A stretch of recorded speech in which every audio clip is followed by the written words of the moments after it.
भोपाल की cyber crime team ने कोइंसाला company की आईपीओ में इन्वेस्टमेंट फ्रॉड करने वाले 3 अंतर्राज्यीय आरोपियों नरेंद्र निम्बाराम और चंदन माझी को जोधपुर राजस्थान से गिरफ्तार किया है। पुलिस ने बताया कि आरोपी कॉलेज स्टूडेंट्स को रुपए की जरूरत को समझकर उनके कागजात का इस्तेमाल कर बैंक खाता खुलवाते थे और बैंक खाता खुलवाने के बाद फ्रॉड के रुपए डलवाने के लिए आगे अन्य लोगों को दे देते थे। ठगों द्वारा खाता धारक से बैंक खाता जानकारी प्राप्त करने के बाद वाईफाई डोंगल से एक्टिवेट करते थे। आरोपी पुलिस से बचने के लिए इंटरनेट का उपयोग सिम कार्ड से न करते हुए वाईफाई डोंगल से करते थे। ठगों के कब्जे से साइबर क्राइम की टीम ने बड़ी मात्रा में SIM card, ATM card, mobile phone और बैंक चेकबुक जब्त की है। वहीं क्राइम ब्रांच गिरफ्तार आरोपियों के अन्य साथियों की तलाश कर रही है। Additional DCP crime Shailendra Singh Chauhan ने बताया कि टेलीग्राम के माध्यम से कोइंसाला मीडिया इंडिया प्राइवेट लिमिटेड से जुड़ा है। ये कंपनी क्रिप्टो का लेन देन करती है, जिसमें शुरुआत में फरियादी द्वारा 2, 5 और 8,000 रुपये इन्वेस्ट किए, जिसके बदले में उसे कुछ ही दिन में 20,000 रुपये का रिटर्न प्राप्त हुआ। इसके बाद फरियादी को एक टेलीग्राम पर एक अलग ग्रुप तैयार कर उसमें इन्वेस्टमेंट संबंधी एक्टिविटीज करवाई जाती थी। साइबर क्राइम भोपाल के द्वारा साइबर धोखाधड़ी के नाम पर 18 लाख रुपए ठगे थे। ये जो 18 लाख रुपए की रकम है आईपीओ में इन्वेस्टमेंट के नाम पर ठगी गई थी। इस फ्रॉड की शुरुआत टेलीग्राम ग्रुप से हुई थी, जहां पर आईपीओ में इन्वेस्टमेंट के नाम पर ग्रुप में लोगों को इनवाइट किया जा रहा था। इसमें बताया गया था कि क्रिप्टो करेंसी में इन्वेस्टमेंट करवा कर कई लाखों का मुनाफा लोगों को देंगे। इसी झांसे में लालच में आकर पीड़ित भोपाल का रहने वाला उसके द्वारा धीरे धीरे इन्वेस्टमेंट किए गए। शुरुआत में तो छोटे तौर पर इसमें प्रॉफिट दिखाए गए, प्रॉफिट के सर्टिफिकेट्स भी दिए गए, परंतु जब बड़े प्रॉफिट वापस करने की, विड्रॉ करने की बात आई, तब उन्होंने कुछ इनको एक तरह से पार्टिसिपेशन रखा, कुछ सॉल्व करने का, उसमें पैसे लगवाए गए और उनमें लाभ फर्जी तरीके से दिखाया गया इनको, ताकि झांसे में आ जाए।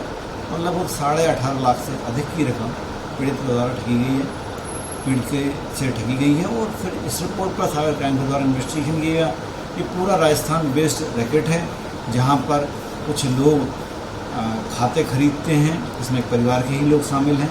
खाते खरीदकर आगे अन्य जो आरोपी हैं उन रैकेट को सरगना को देते हैं, वहाँ से पैसे में विड्रॉवल होकर कैश अमाउंट उन लोगों के पास पहुँचता है। फिलहाल 3 लोगों की गिरफ्तारी इसमें राजस्थान से की गई है और लोगों का भी इसमें जानकारी मिली है, परंतु 3 लोगों को पकड़ने के बाद और इनके पकड़ने की जानकारी अन्य जो इनके ग्रुप के मेंबर्स को लगने के बाद वो फरार हो गए थे। अन्यथा और काफ़ी लोगों को पकड़ा जाता, क्योंकि आरोपी पकड़ने में ही एक पुलिस की लिमिट रहती है। अगर स्टेट में एक गाड़ी में कितने आरोपी लाए जा सकते हैं, तो वो लिमिट रहती है। 3 आरोपी बार में पकड़ के लाए गए हैं।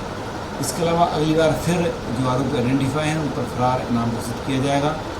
उनके अन्य साथियों को पता लगाकर आगे पुनः टीम राजस्थान भेजकर उनको पकड़ा जाएगा। तो इसमें कितने टेलीग्राम अकाउंट सामने आए हैं और कितने बैंक अकाउंट सामने आए हैं जिनमें देखिए, टेलीग्राम अकाउंट का जहाँ तक सवाल है, ये लोग हर केस में कुछ ठगने के बाद अपना अकाउंट नंबर चेंज कर देते हैं। टेलीग्राम अकाउंट सबसे बड़ा फ्रॉड का माध्यम बन रहा है। टेलीग्राम के माध्यम से मैक्सिमम फ्रॉड्स हैं, उनमें मैसेज लिंक्स आती है, क्योंकि जो पहले जो लिंक्स होती थी, जो ऐप होती थी, उनको गूगल से जो हमारी एजेंसियों के द्वारा, पुलिस और अन्य एजेंसियों द्वारा हटवाया जा चुका है।